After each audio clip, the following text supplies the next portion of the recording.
अन्य समाचार पर नजर करिए तो अमदावाद एरपोर्ट पर कस्टमनी कार्यवाही है। 16,600 विदेशी सिगारेटनी स्टिक्स झड़पाई है।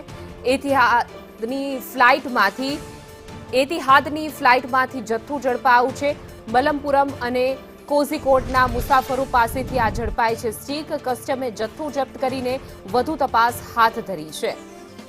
વધુ વિગતો સાથે અમારા સંવાદદાતા પ્રતિક જાદવ જોડાઈ ગયા છે। જી પ્રતિક, શું છે અપડેટ? અમદાવાદ એરપોર્ટ પર ફરી એકવાર વિદેશી સિગરેટનો જથ્થો ઝડપાયો છે। ખાસ તો અબુધાબીથી જે મુસાફર આવ્યો હતો તેની સાથે વિદેશી સિગરેટનો મોટી પ્રમાણમાં જથ્થો લઈને આવતો હતો। કુલ 16,600 જેટલી વિદેશી સિગરેટની સ્ટિક છે તે પોતાની બેગની અંદર છુપાવીને લાવતો હતો, કારણ કે આ પ્રકારની વિદેશી સિગારેટ ઉપર કસ્ટમ ડ્યુટી છે તે ખૂબ જ વધારે લાગતી હોય છે। લગભગ 100% જેટલી કસ્ટમ ડ્યુટી લાગતી હોય છે અને કસ્ટમ ડ્યુટી ન ભરવી પડે તેના માટે મુસાફરો અથવા તો જે સ્મગલરો છે તે આ પ્રકારે છુપાવીને લાવતા હોય છે, જેની અમદાવાદમાં તેમજ ગુજરાતમાં તેમજ ભારતમાં ખૂબ મોટું ચલણ રહ્યું છે।